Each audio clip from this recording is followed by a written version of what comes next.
Assalamualaikum warahmatullahi wabarakatuh.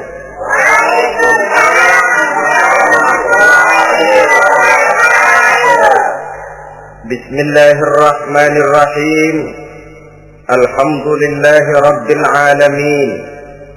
Wassalatu wassalamu ala asyrafil anbiya'i wal mursalin Sayyidina wa maulana Muhammadin wa ala alihi wa ashabihil mujahidin at-tahirin, amma ba'du. Bapak-bapak, ibu-ibu, saudara-saudara kaum muslimin rahimakumullah. Pada pertemuan terdahulu kita telah membicarakan bagaimana memilih jodoh menurut tuntunan agama Islam. Maka pada pertemuan kali ini pembicaraan akan kita tingkatkan kepada bagaimana membina mahligai rumah tangga bahagia dengan menitik beratkan pembicaraan kepada kewajiban bersama baik sebagai suami maupun sebagai istri. Banyak rumah tangga bahagia tercapai apa yang menjadi cita-cita dan tujuan, tetapi tidak jarang rumah tangga yang tenggelam sebelum sampai ke pantai yang akan dituju. Pada saat-saat perkenalan seseorang dalam usahanya mencari jodoh, dia merasa bahwa pasangannya itulah yang akan memberikan kebahagiaan kepadanya. Hari-hari di mana terjadi pertemuan selalu menjanjikan dan menyanyikan keindahan. Bahkan sehari tak bertemu rasa seminggu, seminggu tidak bertemu rasa sebulan, sebulan tidak ketemu pingsan. Tidak ada tanda-tanda sesuatu itu akan menjemukan.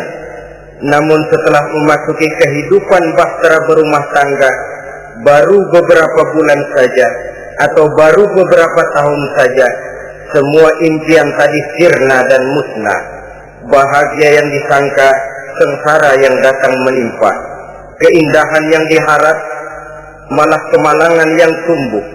Hal ini disebabkan orang tidak meresapi hikmah daripada kehidupan berumah tangga, tidak menyadari tanggung jawab dan kewajiban yang akan berbuntut tidak timbulnya saling pengertian, dan pada akhirnya tidak akan tumbuh ketenangan di dalam rumah tangga itu.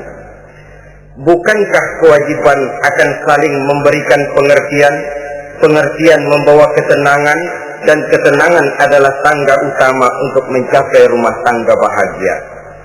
Oleh karena itu kita mulai saja dengan kewajiban sebagai seorang suami di dalam memimpin rumah tangga bahagia ini. Yang pertama, kewajiban seorang suami ialah mempergauli istrinya dengan baik. Setiap suami, manakala selesai dia mengucapkan ijab dan qabul di hadapan tuan pengulu atau tuan qadhi, maka ia pun mengucapkan sirat ta'liq yang berisi perjanjian dari seorang suami bahwa ia akan mempergauli istrinya dengan baik, muasyarah bil ma'ruf menurut tuntunan syariat agama Islam.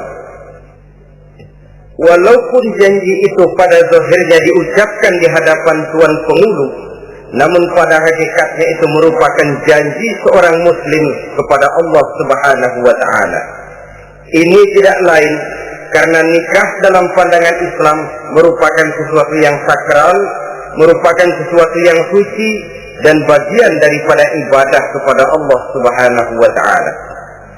Dalam surah An-Nisa ayat 19, Allah Subhanahu wa ta'ala memberikan bimbingan. Ya ayyuhalladzina amanu la yahillu lakum an tarisun nisa'a karha. Hai orang-orang yang beriman, tidak dibolehkan bagi kamu mengambil perempuan secara paksa. Dengan kata lain, pernikahan harus dilaksanakan atas dasar suka sama suka. Tidak ada pihak yang terpaksa dan tidak ada pula pihak yang dipaksa. Kita hidup tidak lagi di satu zaman seperti zamannya Siti Nurbaya. Walaupun barangkali cinta memang bisa timbul setelah pernikahan, tetapi akan lebih baik kalau sebelumnya telah diawali dengan saling kenal mengenal, saling memahami latar belakang masing-masing untuk memudahkan timbulnya saling pengertian. وَلَا تَعْدِلُوهُنَّ لِتَذْهَبُوا بِبَعْضِ مَا آتَيْتُمُوهُنَّ إِلَّا أَنْ يَأْتِينَ بِفَاحِشَةٍ مُبَيِّنَةٍ. Dan jangan kamu mempersulit mereka karena ingin mengambil kembali sebagian dari apa yang telah engkau berikan kepada mereka, kecuali apabila mereka telah nyata-nyata melakukan perbuatan-perbuatan yang keji. Wa ashiruhunna bil ma'ruf, dan pergaulilah istri-istrimu itu dengan baik. Fa in karihtumuhunna, kalau kamu merasa tidak suka kepadanya, bersabarlah. Fa asa an takrahu syai'an wa yaj'alallahu fihi khairan katsira, karena boleh jadi kamu tidak menyukai sesuatu, padahal Allah menjadikan di dalam sesuatu yang kamu tidak sukai itu kebaikan yang banyak bagimu. Ini merupakan tuntunan umum betapa seorang suami harus mempergauli istrinya dengan baik, mu'asyarah bil ma'ruf, menurut tuntunan syariat agama Islam. Karena bagaimanapun hak milik seorang suami terhadap istrinya adalah milkul manfaat, milik untuk mengambil manfaat, bukan milkul mutlak seperti seorang memelihara budak umpamanya, yang bisa dihitam putihkan, bisa dijungkir balikan, bisa diperlakukan sekehendaknya. Itu bertentangan dengan tuntunan agama kita. Adalah kewajiban seorang suami mempergauli istrinya dengan baik. Kemudian yang kedua, seorang suami harus menaruh perhatian, menjaga kehormatan, dan bila perlu turut membantu dan menolong pekerjaan istrinya. Menaruh perhatian sampai kepada hal-hal yang kecil, sehingga si istri merasa bahwa dia mendapat perhatian. Ada dia mengadu, ada tempat dia melarikan persoalan, ada tempat dia bercerita. Sejak dari tingkah laku, berpakaian, berperhiasan, make up, dan lain sebagainya. Karena tanpa ada perhatian dari seorang suami, biasanya istri akan menjadi malas, baik untuk bersolek, baik untuk membina dan mengatur rumah tangga, dan lain sebagainya. Apalagi tidak berat lidah untuk memuji perbuatan baik yang dilakukan istrinya, dan tidak mencela secara langsung perbuatan-perbuatan salah yang dilakukan oleh istrinya. Dia bisa menegur secara bijaksana dan dewasa. Saudara-saudara kaum muslimin, seorang sahabat bernama Salman Al-Farisi mempunyai adik perempuan yang kawin dengan Abi Dzar Al-Ghifari. Satu hari Salman datang menengoki adik perempuan ini di rumahnya. Dilihatnya adiknya, rambutnya acak-acakan, pakaiannya kumuh, pendeknya nggak enak dilihat. Salman memberikan nasihat, kau bersoleklah sedikit supaya suamimu betah di rumah. Kata istrinya, untuk siapa saya bersolek? Ya tentu untuk siapa lagi kalau bukan untuk suamimu. Kata adiknya, percuma saja, suami saya jarang di rumah. Kemana? Di masjid terus. Salman mengadukan hal ini kepada baginda Rasul, lalu baginda Rasul mengatakan, inna likulli syai'in haqqun, segala sesuatu ada haknya. Allah ada haknya untuk disembah, istri pun mempunyai hak untuk dipenuhi. Melalaikan salah satu hak berarti melakukan kezaliman.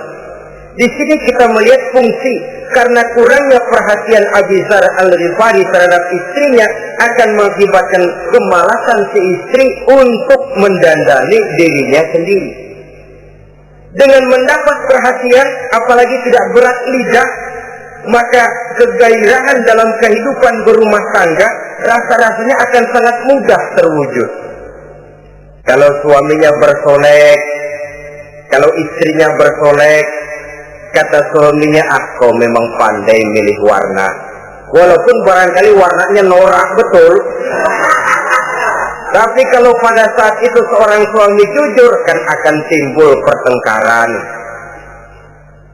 Kadang-kadang Istri bersolek, suami apa katanya?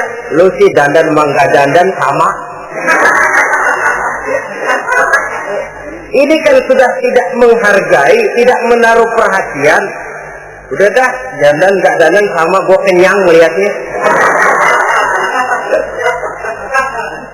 Saudara hadirin yang saya muliakan, tidak menaruh perhatian, sehingga si istri merasa tidak diperhatikan. Nah kalau sudah tidak diperhatikan, lihat saja, jangankan dalam contoh seperti berumah tangga, apa saja. Seorang anak kalau sudah tidak merasa diperhatikan oleh orang tuanya, dia akan sewenang-wenang. Begitu juga seorang pegawai kalau sudah tidak merasa diperhatikan oleh atasannya, semaunya kerja. Pun seorang istri kalau dia merasa sudah tidak diperhatikan oleh suaminya, akibatnya dia akan dandan semaunya, dia akan ngurus rumah tangga semaunya, dia akan memasak masakan semaunya. Nah kalau sudah semaunya begini, alamat tidak akan ada keharmonisan di dalam kehidupan rumah tangga itu sendiri. Suami yang baik sangat menaruh perhatian kepada istrinya, dari hal yang kecil sampai pun kepada yang sebesar-besarnya. Tapi tidak berarti nyeleneh. Apa itu nyeleneh? Menaruh perhatian bukan selalu mau ingin tahu. Jangan lantas suaminya yang beliin bedak, suaminya yang beliin. Itu nyeleneh namanya. Overacting, terlalu berlebih-lebihan sampai kepada sesuatu yang tidak pada tempatnya. Di samping menaruh perhatian juga menjaga kehormatan. Dan bila ada waktu, dia turut membantu, menolong pekerjaan daripada istrinya. Bukankah seorang perempuan mau melakukan nikah dengan seorang laki-laki karena dia mendambakan hidup yang bahagia? Terus terang saja kan kadang-kadang istri kita ini lebih banyak borongan. Yang saya maksud borongan artinya ya sebagai istri ya dia, ya nyuci ya dia, ya masak ya dia, ya membersihkan rumah tangga ya dia. Istri borongan. Baiklah kalau barangkali memang kondisi ekonomi kita belum menunjang ke arah sana. Walaupun istri berkewajiban untuk taat kepada suami, tetapi adalah wajar suami pun tenggang rasa dan timbang-timbang. Rasulullah saja kadang-kadang dan tidak jarang menjahit bajunya sendiri, memperbaiki kasutnya sendiri. Artinya pada waktu yang terluang dan memang bisa dilakukan, jangan mengandalkan kepada istri. Dengan demikian istri merasa bahwa resiko membina rumah tangga adalah merupakan resiko bersama. Saudara-saudara, yang ketiga, seorang suami yang baik memperhatikan yaitu tidak mengeluarkan kata-kata yang kasar. Sebab apa? Perempuan adalah makhluk yang paling cepat tersinggung. Perasaannya sangat halus. Dan saya kira perempuan itu lebih sakit ditampar dengan bahasa daripada ditampar dengan tangan. Kalau ditampar dia dengan tangan, urusannya paling nangis 2-3 jam sudah sembuh. Tapi ditampar dia dengan kata-kata, ditampar dia dengan omongan, itu sangat menyakitkan hatinya. Seorang suami yang baik tidak mengeluarkan kata-kata yang menyinggung perasaan, kata-kata yang kasar. Dia pandai menggunakan kata-kata yang baik untuk menghidupkan rumah tangganya. Rasulullah seringkali memanggil Siti Aisyah itu dengan Humaira. Humaira dari kalimat ahmar yang kemerah-merahan. Sebab rupanya kulit Siti Aisyah itu kuning kemerah-merahan seperti tomat mengkel. Sehingga panggilannya Ta'ali ya Humaira, kemarilah wahai yang kemerah-merahan. Alangkah indahnya panggilan ini. Kadang-kadang kita mah jujur suami ini. Ketahuan istri bongkok, enak banget bongkok, sini loh.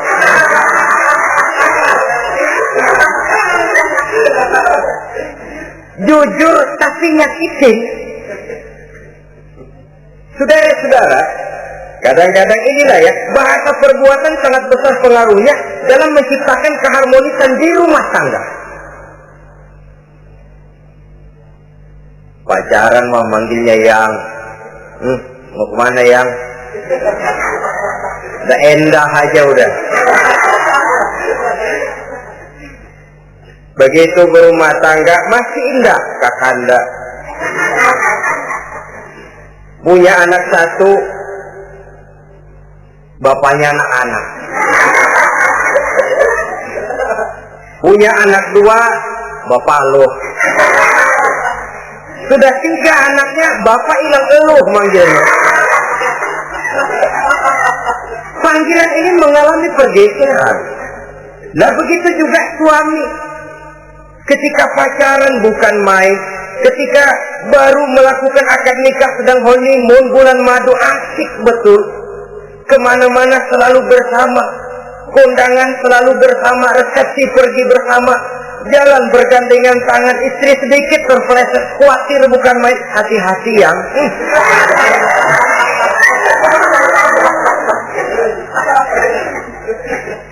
Sudah anak 3, istri ngajak kondangan, kata suami, lo pergi duluan aja dah.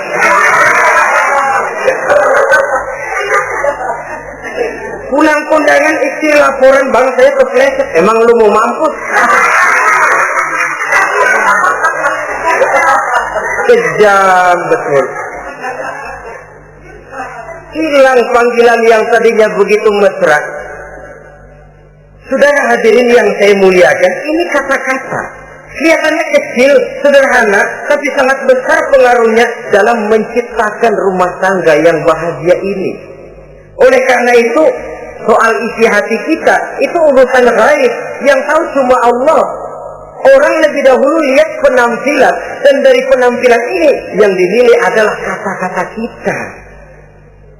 Oleh karena itu, seorang suami yang baik, dia tidak mengeluarkan kata-kata yang menyinggung perasaan. Kalaupun dia marah betul, dia tidak mencaci maki secara langsung. Dia bisa menggunakan kata-kata kiasan. Maka agama memberikan tuntunan, kalau seorang suami marah, jangan memukul muka. Dan mukul pun bagian terakhir. Jangan jalan pertama. Kadang-kadang ada juga loh Pak, suami marah sama istri persis korambil gebukin maling. Aduh, gebak lebih gak karuan.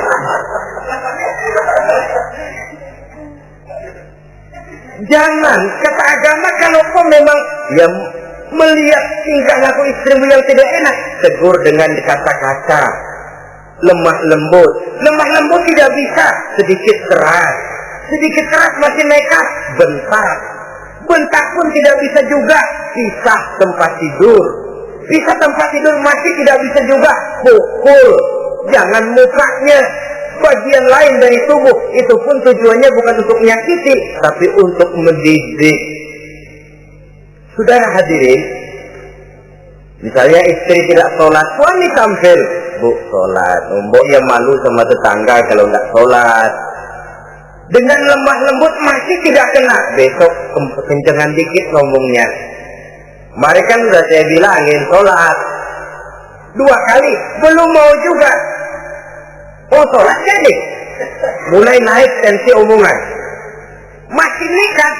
Begini saja. Saya dari kalem sampai bentak udah. Sekarang kamu nggak mau juga sholat, saya mulai nggak enak pikiran. Mulai ntar malam kamu tidur kamar depan, saya kamar belakang. Pisah tempat tidur. Kadang-kadang kan nggak kuat emosi kalau sudah marah sama istri, ngebludak kalau istri diusir, udah pulang ke rumah moyangmu.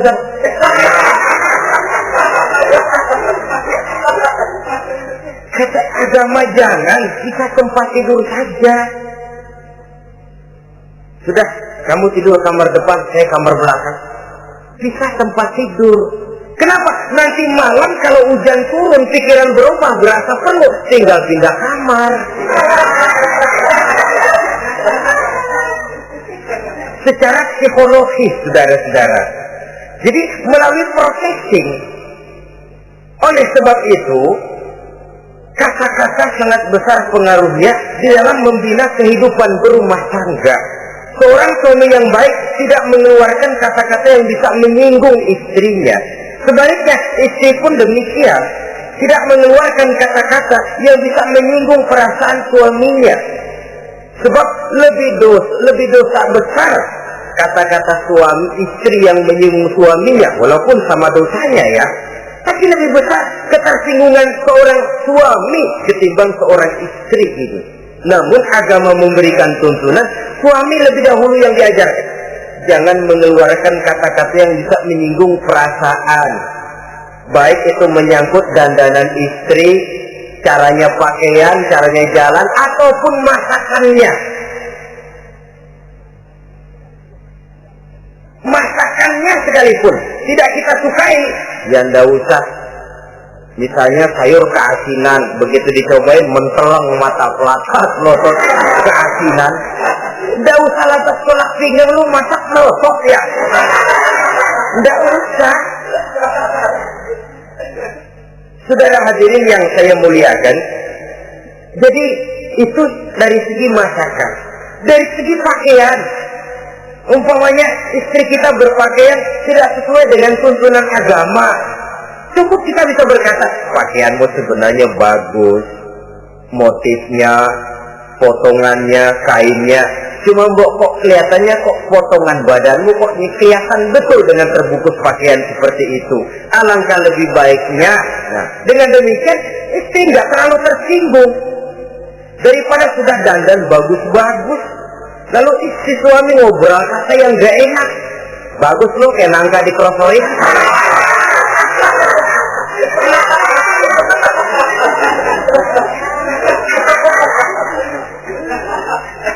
Allahu Akbar. Istri tentu saja tersinggung. Atau dia pakai bedak berlebihan, ya tentu dia pun begitu karena ingin ada kebanggaan, suami jalan dengan dia merasa bangga, tapi over. Bedaknya berlebihan, lipstiknya berlebihan. Suami usil, begitu mau berangkat kondangan, istrinya keluar nanya mau main topeng monyet di mana?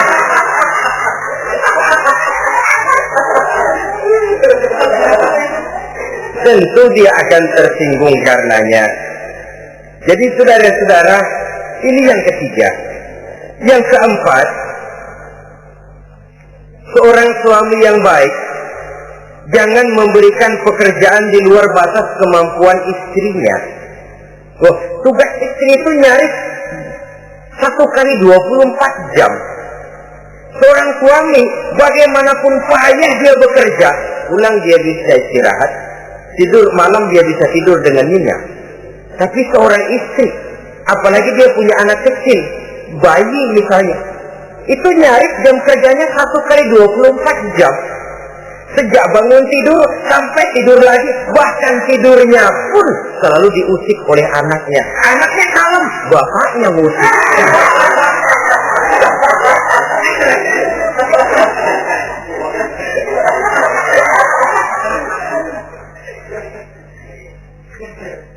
Jadi jangan memberikan pekerjaan di luar batas kemampuan.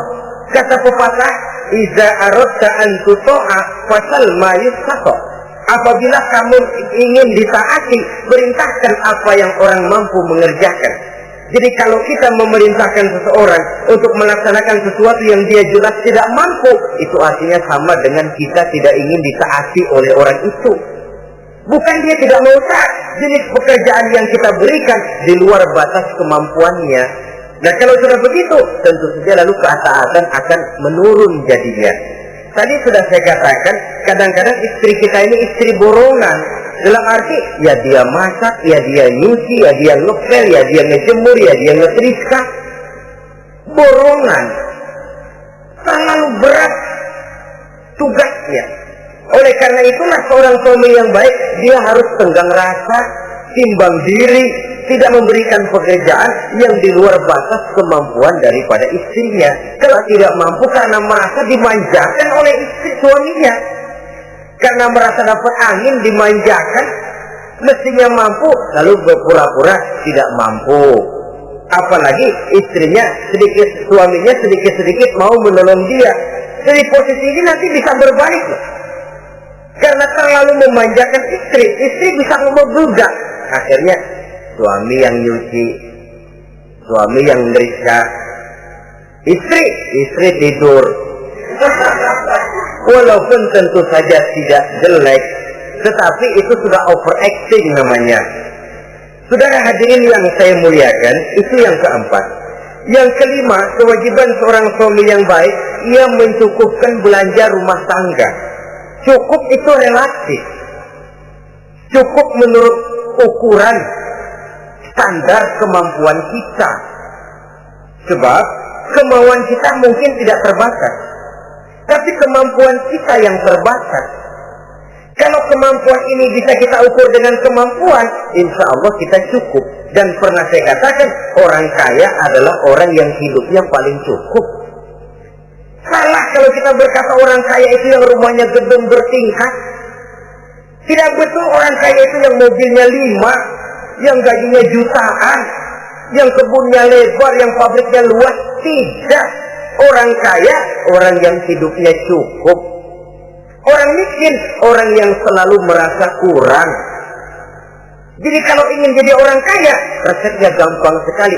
Cukup dengan apa yang diberikan Allah, kita sudah kaya. Tapi kalau ingin miskin, maka bukalah mata selebar-lebarnya. Bagaimanapun banyak nikmat Allah diberikan kepada kita, tidak pernah ada rasa cukupnya. Dikala itu akan tertanam sifat kemiskinan dalam diri. Maka ukuran cukup ini yang relatif. Jadi kalau kita memang ekonomi menengah ke bawah, jangan ingin cukup seperti halnya ekonomi menengah ke atas. Nah, saudara-saudara, di samping belanja rumah tangga yang menyangkut makan, minum, pakaian dan sebagainya, bila ada kelebihan rezeki, juga perhiasan untuk istri. Karena istri itu zinatul hayatid dunia, perhiasan hidup di dunia. Jangan lalu berat hati, kan suami yang peras keringat banting tulang pergi pagi pulang sore. Mestinya suami dulu dong cukupi pakaiannya. Betul, kelihatannya memang begitu, tapi jangan lupa istri kita bagian daripada hidup kita.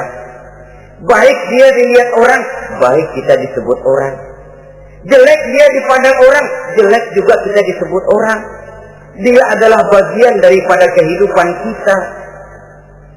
Orang kan sering bilang tuh, Mpo Ano, kenapa? Gue gerah banget lihatnya. Emang kenapa? Emang kenapa dia? Ke pasar pakai kutang doang.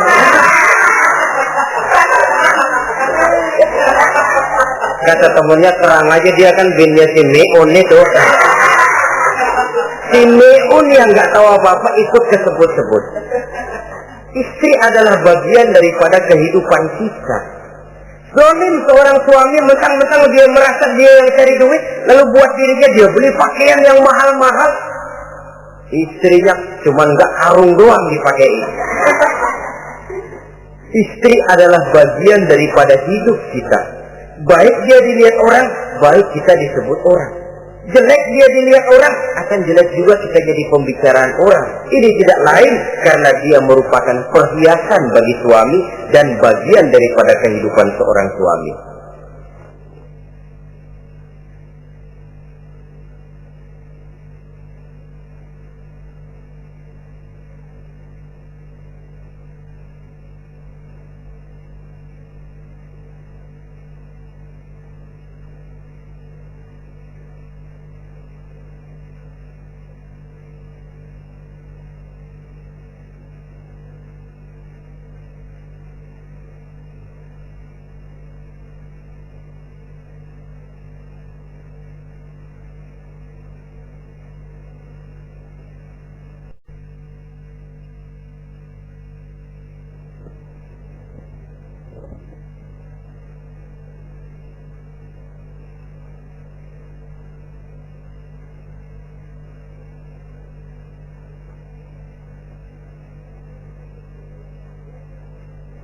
Adalah satu perbuatan zalim misalnya, kalau seorang suami manakala dia beroleh rezeki parkir di restoran.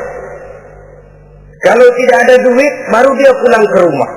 Sementara dia enak makan makanan yang serba nikmat dan lezat, restoran yang serba ada, istrinya di rumah cukup kangkung saja sama toge. Adalah satu perbuatan yang zalim dan istri berhak menuntut karena itu memang merupakan haknya. Begitu besar nilai pahala memberikan nafkah ini, Sampai-sampai Nabi dalam hadis yang diriwayatkan oleh Imam Muslim dan Ahmad bersabda, dinarun anfaqtahu fi sabilillah wa dinarun anfaqtahu ala rukbatin wa dinarun tasaddaqta ala miskin wa dinarun anfaqtahu ala ahlika a'zamuha ajran allazi anfaqtahu ala ahlika. Uang yang kamu belanjakan di jalan Allah, uang yang kamu belanjakan untuk membebaskan budak, uang yang kamu sedekahkan kepada orang miskin, dan uang yang kamu belanjakan untuk nafkah keluargamu, pahalanya itu lebih besar uang yang kamu belanjakan untuk nafkah keluargamu. Ya Allah, jadi rupanya nilainya sedemikian besar. Saudara hadirin yang saya muliakan, ini kewajiban yang keempat. Yang kelima maksud saya. Yang keenam, kewajiban seorang suami, dia berusaha untuk meningkatkan pengetahuan daripada istrinya, membimbing. Sebab selain daripada berfungsi sebagai seorang suami, dia juga adalah guru daripada istrinya. Kalau dia tidak bisa membimbingnya secara langsung, setidaknya doronglah istrinya untuk ikut menghadiri pengajian, majelis-majelis taklim, bergaul dengan ustazah-ustazah, sehingga terdapatlah peningkatan pengetahuan. Paling kurang pergaulannya bertambah luas, cakrawala pandangannya juga tidak jadi sempit karenanya. Sebaliknya, peluang ini pun harus dimanfaatkan oleh istri dengan sebaik-baiknya, dengan niat yang ikhlas keluar dari rumah untuk mencari ilmu pengetahuan. Yang repot kadang-kadang dari rumah berangkat ngaji, sampai di pengajian suaminya diakur-akurin.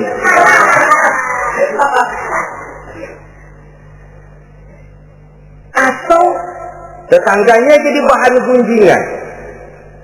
Ngajinya cuma setengah jam, ngomongin orangnya sejam setengah. Ini malaikat bingung, kacau amat ya orang itu. Ini yang kadang-kadang menimbulkan hal-hal yang negatif, padahal keluarnya dari majelis taklim, keluarnya dari pengajian.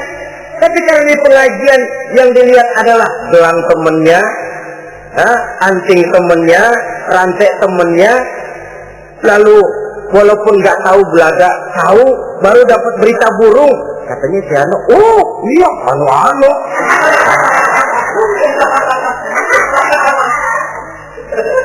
Saudara hadirin yang saya muliakan, akhirnya nanti kan suami jadi pegel.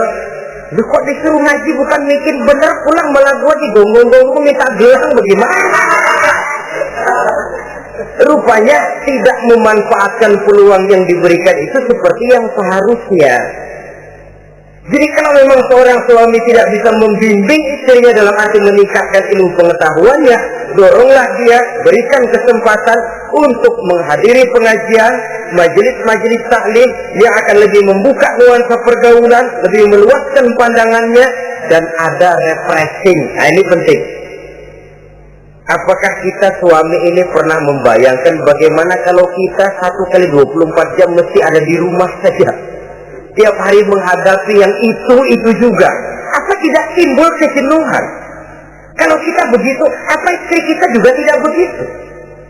Karena itu sangat bijaksana kalau ada waktu luang, boya ajaklah istri dan anak-anak makan di rumah makan. Kalau ada kelebihan rezeki loh ini ya. Tapi jangan maksa-maksa. Karena terlalu ingin lalu ngutang dulu sama temen. Itu juga nggak betul. Niatnya baik, cuma ngutangnya itu nanti yang jadi nggak betul. Ya, refreshing, relax, santai. Apa itu ke Taman Safari, apa itu ke Bogor. Supaya istri ini merasa ada selingan dalam hidup. Tidak jenuh, tidak monoton. So kalau dia jenuh, akhirnya kan wah ublek-ublek di depan dapur mulu.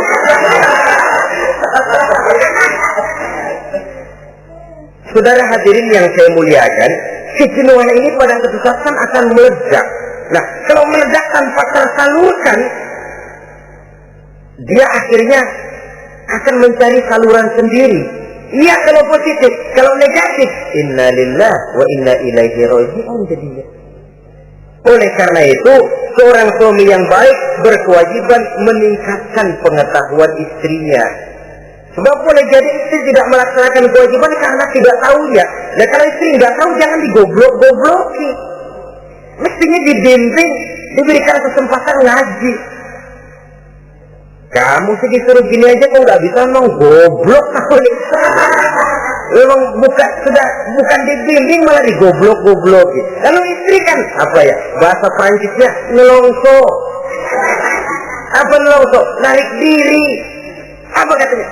Gue tahu lu goblok, lu nggak kawin sama gue. Nah,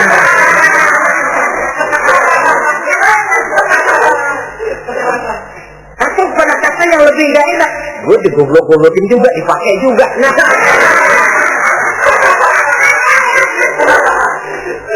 kan lebih nggak enak lagi tuh.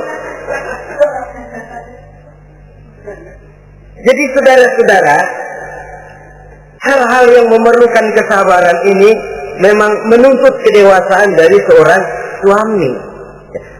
Dia kalau baru 1-2 bulan berumah tangga, segalanya masih menjanjikan dan menyanyikan keindahan. Tapi makin hari kita bergaul di rumah tangga, kita makin tahu karakter, mental, watak daripada istri. Kekurangannya mulai kelihatan, keburukan wataknya mulai nampak. Di kala itulah kita sebagai suami harus dewasa, sabar, membimbing mereka.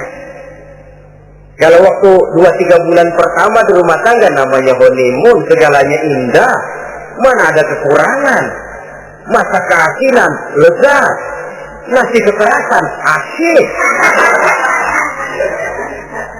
Segalanya nggak pernah salah, selalu betul. Suami, istri masa keasinan, lihat si suami melotot makan, nanya, "Bang, saya keasinan?" Enggak. Soal keasinan bagus, keasinan masih bagus. Kenapa? Udah endah aja. Tapi mampukah ini bertahan? Ini yang jadi masalah, mempertahankan suasana kebaruan itu.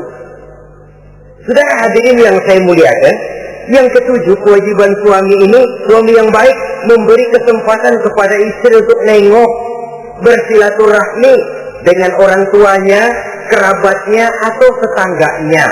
Walaupun nanti ya, istri tidak boleh menggunakan ini secara salah. Karena apa? Karena orang tua dan mertua itu cuma istilah. Hakikatnya yang sama, yang mertua ya orang tua. Ya apalagi orang tua. Itu cuma satu istilah. Perbedaan istilah tidak harus menyebabkan kita berbeda sikap. Jangan kalau mertua yang datang, suami curiga. Lalu istri didorong-dorong. Begitu tuh, datang. Babelu katanya. Lalu belum apa-apa sudah buruk sangka. Biasa babelu. Biasa katanya. Nah, biasa ini sudah gak enak tuh. Biasa datang bawa jeruk, pulang minjem duit. Allahu Akbar. Ini kan sudah menanamkan rasa gak enak. Malah akan lebih baik kalau mertua yang datang, suami menyambut lebih dahulu.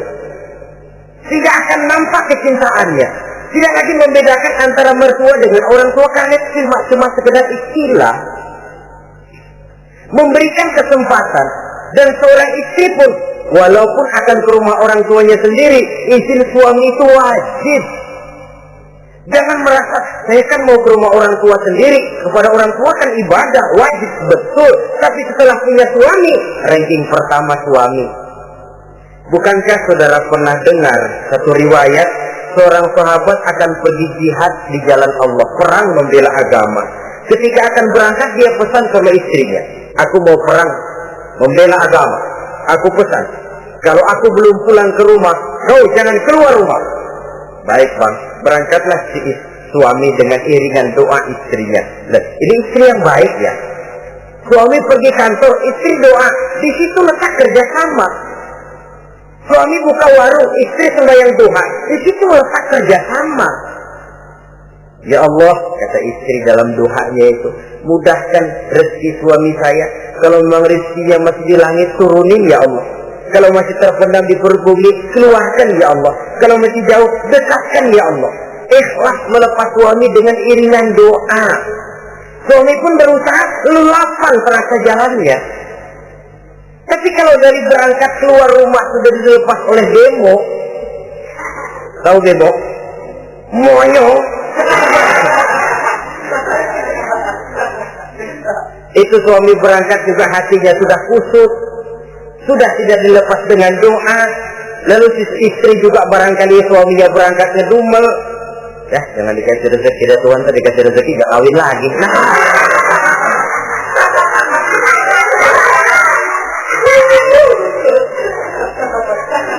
Kalau sudah semacam ini yang terjadi, bukankah masing-masing yang berangkat pikiran kusut, yang melepas pun pikiran gak enak jadinya? Di situ letak kerjasama. Saudara hadirin, setelah suaminya ini pergi, datang utusan dari orang tua si istri tadi. Assalamualaikum Bu, waalaikumsalam, ada apa? Orang tua ibu sakit keras, ibu diminta datang. Ya Allah, suami saya baru saja berangkat. Istri suami saya bilang kalau dia belum pulang perang, saya nggak boleh keluar dari rumah. Tolong sampaikan maaf saya kepada orang tua saya belum bisa datang karena suami saya pesan begitu. Pulang utusan ini. Besok balik lagi, gimana? Aduh Bu, orang tua ibu makin parah. Kelihatannya nggak ada harapan datang dah sebelum menghembuskan nafas yang terakhir. Suami saya belum pulang, saya nggak berani keluar rumah sebab begitu pesannya. Sudah, pulang saja. Saya ikut doa, mudah-mudahan orang tua cepat sembuh. Besoknya hari ketiga utusan ini datang lagi. Bagaimana? Sudah meninggal Bu. Barangkali sebelum dikubur ibu masih mau ketemu. Maaf saja. Bagaimanapun berat hati saya, suami saya belum pulang. Pesannya tadi begitu. Ini rupanya utusan kesel. Ini orang sama orang tua sendiri gini-gini amat. Lalu lapor kepada baginda Rasul. Apa jawab beliau? Baginda Rasul malah berkata, dosa orang tua yang meninggal ini sudah diampuni oleh Allah karena dia mempunyai anak perempuan yang begitu taat kepada suaminya. Allahu Akbar. Jadi ketaatannya kepada suaminya ini diberikan satu ganjaran oleh Allah mengampuni dosa orang tuanya yang sudah meninggal itu. Jadi jangan merasa mentang-mentang mau ke rumah orang tua sendiri selonong boy. Selonong boy, masa bodoh laki mau tahu nggak tahu, pokoknya gua ke rumah orang tua gua sendiri. Jangan lupa setelah berumah tangga, ranking urutan pertama suami, setelah itu barulah orang tua. Saudara hadirin yang saya muliakan, begitu juga istri yang baik mendapat izin dari suaminya. Bu, tolong ambilin uang di dompet. Sudah izin, istri yang baik dompetnya dibawain. Ini saja Bang, ambil sendiri. Nanti saya ambil 10.000, merasa kurang 20.000, lagi ambil saja sendirilah. Lain dengan istri yang ngelongcong, lagi pergi mandi dompet acak-acakan.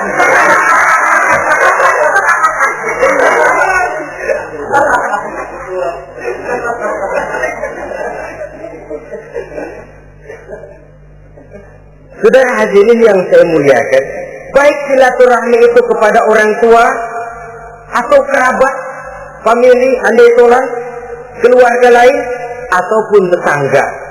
Tetangga itu perlu, sepanjang dia menghasilkan nilai-nilai positif. Karena memang kita makhluk bermasyarakat. Yang tidak boleh kalau dengan bertetangga itu lalu menghasilkan hal-hal yang negatif.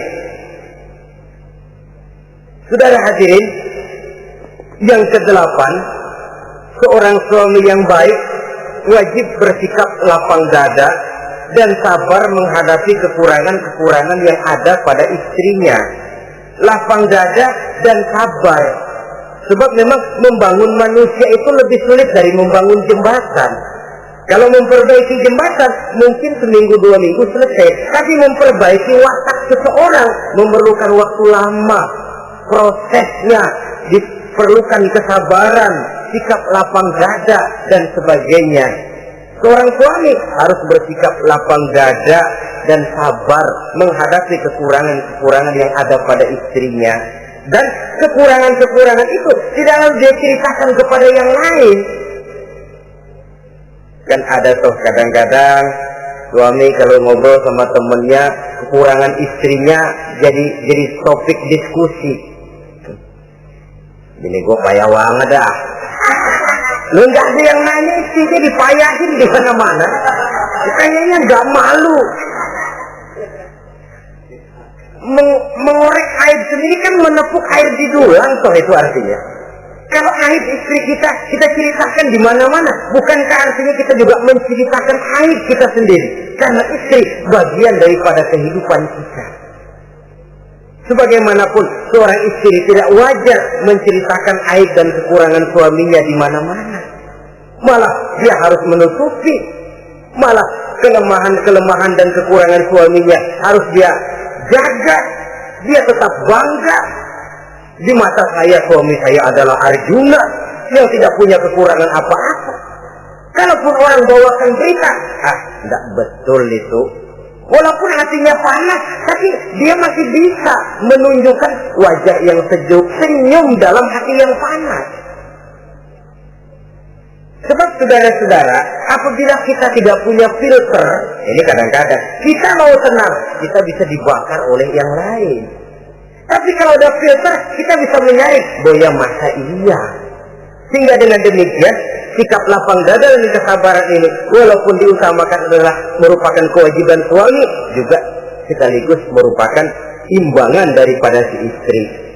Nah, kemudian yang ke-9, seorang suami wajib berpenampilan bersih dan rapi di hadapan istrinya. Sehingga tanpa anggun. Anggun ini lalu menimbulkan wibawa. Nah, dari wibawa lahir rasa hormat. Tapi kalau suami di depan istrinya kelihatan butut, rebek, jelek, belek,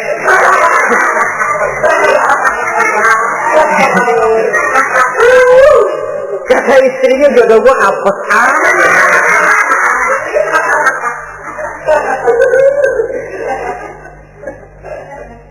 tidak akan timbul kewibawaan. Nah, kalau sudah tidak timbul wibawa, ya bagaimana si istri itu akan merasa dia wajib taat kepada suami. Saudara hadirin yang saya muliakan, jadi ternyata penampilan bukan cuma kewajiban istri, seorang suami juga harus mengimbangi itu. Sehingga dengan demikian keserasian dalam kehidupan di rumah tangga itu akan terasa jadinya. Nah, inilah pada prinsipnya kewajiban daripada suami. Lalu kemudian apa kewajiban istri? Yang pertama, saudara-saudara, terutama ibu-ibu tentu, istri itu berkewajiban untuk taat dan patuh kepada suaminya. Sepanjang perintah suaminya itu tidak untuk bermaksiat kepada Allah. Jangankan amalan yang mubah, amalan yang sunnah saja tidak diizinkan oleh suami, masih dikerjakan oleh istrinya, dosa. Itu amalan sunnah. Misal saja ini ya, suami kebetulan ngambil cuti hari Senin ada di rumah. Begitu malam Senin, kata si istri, bang, besok kan hari Senin saya mau puasa sunnah, karena istrinya santri, biasa puasa Senin Kemis. Kata suaminya, lu tega amat, gue tumben korek Senin. Senin ada di rumah lalu mau puasa, gue lu suruh ngapain? Umpamanya lo ya, umpama.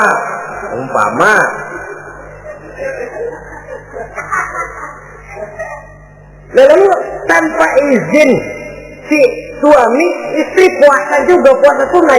Bukan saja tidak mendapat pahala, malah dosa hukumnya.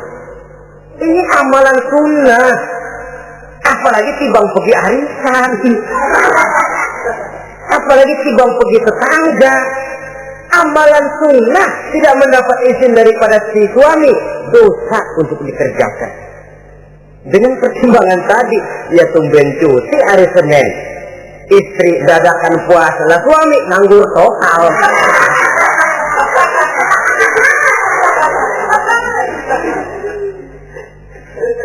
Saudara hadirin yang saya muliakan, Nabi bersabda, ayyuma imra'atin matat wa zawjuha anha radin illa dakhalatil jannah. apabila seorang istri, seorang perempuan meninggal dunia, suaminya ridho kepadanya, maka perempuan itu pasti masuk surga.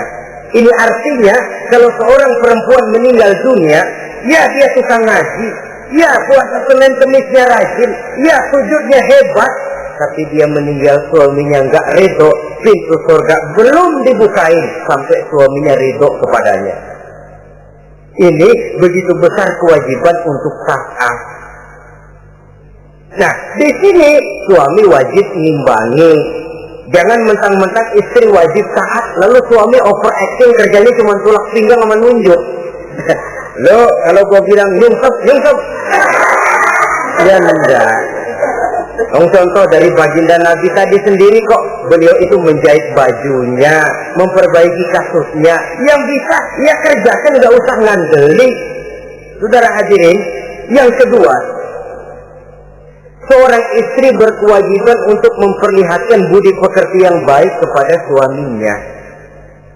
Nah, budi pekerti itu yang baik yang bagaimana? Yang diisyaratkan oleh Nabi. Apa kata beliau? Khairun nisa, perempuan yang baik ialah man sarratka iza absorta, yaitu yang mengembirakan kamu apabila kamu memandang kepadanya. Satu, ini termasuk budi pekerti yang baik. Apabila dipandang oleh suaminya, dia pandai menyenangkan, menggembirakan hati suaminya. Jadi, tolong ibu-ibu, jadilah istri yang siap pakai. Nah, itu tuh. Itu istilahnya, anytime already, standby.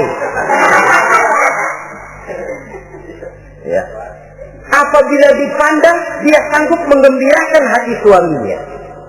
Suami pulang dari pasar dagang rugi, istrinya tampil. Itulah bang, romantikanya dagang. Mbak ya sekali-sekali rugi. Apa Mbak ya selalu untung? Gelombang laut saja pasang surut. Lah, suami kan merasa ada air penyejuk. Ini termasuk menggembirakan. Jangan suami sudah pulang dari pasar rugi, niko panjang, ngos-ngosan sampai rumah istri keramah. Lasar lu laki goblok. Dagang pakai rugi. Ini kan suami sudah di pasar rugi, sampai rumah digoblok-goblokin.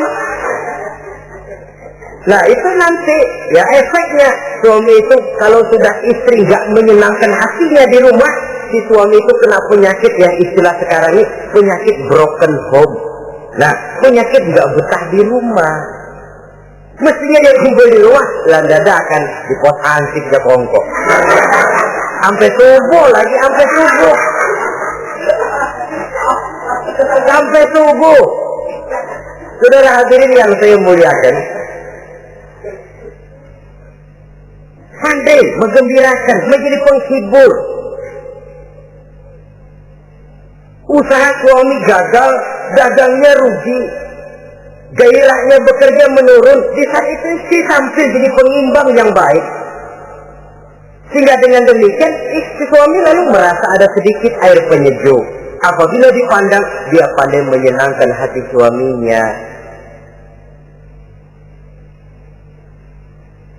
Bagus kalau seorang istri pada saat ada suaminya di rumah dia berdandan, dan suaminya tinggal di rumah dia apa adanya. Dan keliru besar, sebab dandannya seorang istri dengan niat untuk menyenangkan hati suaminya merupakan ibadah. Saudara hadirin, ciri yang kedua dari budi pekerti yang baik seorang istri itu apa? Wa tuti'aka iza amarta. Kalau diperintah, dia taat kepadamu. Diperintah, dia taat sepanjang perintah itu tidak untuk bermaksiat kepada Allah.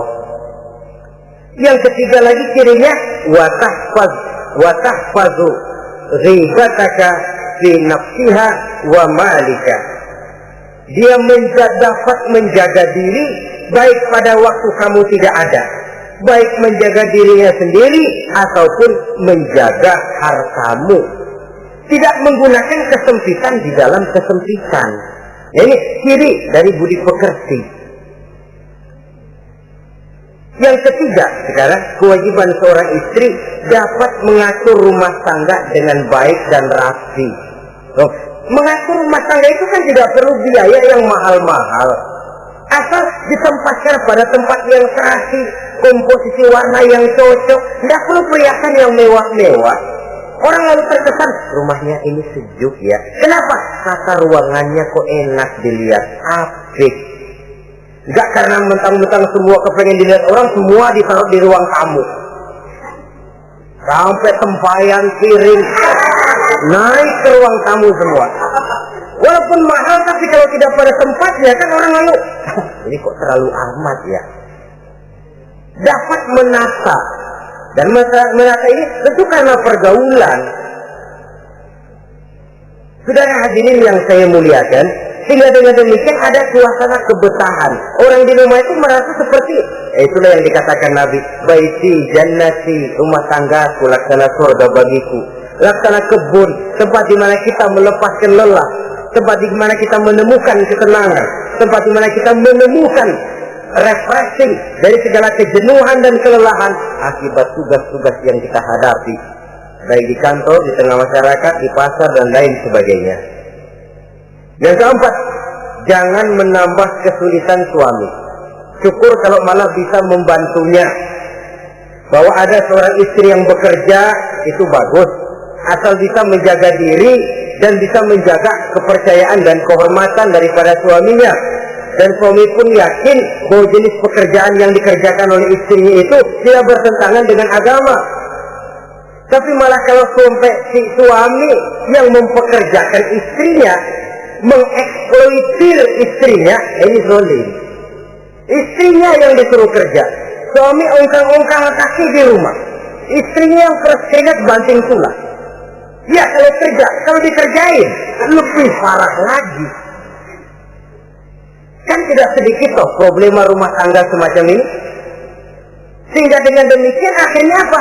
Kendali rumah tangga di tangan istri. Karena istri merasa dia yang cari duit. Istri merasa dia yang berusaha. Kenapa dia tidak mengendalikan rumah tangganya? Dikala itu jatuhlah suami di bawah komando istrinya. Hilang wibawa, hilang karisma, tidak ada ketakutan. Malah akhirnya berbalik seolah-olah si suami jadi istri dan si istri menjadi suami. Apalagi di zaman seperti sekarang. Walaupun pekerjaan sulit, tapi mereka yang punya wajah cantik, mudah senyum, gampang bergaul, dan mau obrol. Tentu banyak saja lapangan kerja yang nyata-nyata bertentangan dengan agama. Nah, yang terakhir, kewajiban daripada istri ialah hemat, cermat, rajin, dan pandai menyimpan. Kalau dia diberikan perhiasan oleh suaminya, niatnya tidak lain. Pertama, menyenangkan hati suaminya. Yang kedua, berjaga-jaga kalau nanti ada kesulitan, toh perhiasan ini bisa dimanfaatkan. Tidak untuk show, tidak untuk sombong-sombongan, tidak untuk hebat-hebatan, tapi dua hal yang jadi pilihan utama tadi. Dengan sikap hemat, cermat, rajin, dan pandai ini, menyimpan, memanfaatkan, dan menggunakan, maka nilai ekonomi di rumah tangga insya Allah akan mengalami stabilnya. Dengan demikian, saudara-saudara, secara sepintas, kewajiban suami dan istri sudah kita bicarakan. Dengan saling melaksanakan kewajiban akan timbul saling pengertian, dari pengertian akan timbul ketenangan, dari ketenangan insya Allah akan terwujud rumah tangga yang bahagia. Insya Allah nanti pembicaraan akan kita lanjutkan yang mengenai kewajiban bersama dan kewajiban orang tua terhadap anak-anaknya. Mudah-mudahan ini bermanfaat. Terima kasih atas perhatian saudara. Mohon maaf atas segala kekurangan. Usikum wa nafsi bitaqwallah. Wassalamualaikum warahmatullahi wabarakatuh. Waalaikumsalam warahmatullahi wabarakatuh.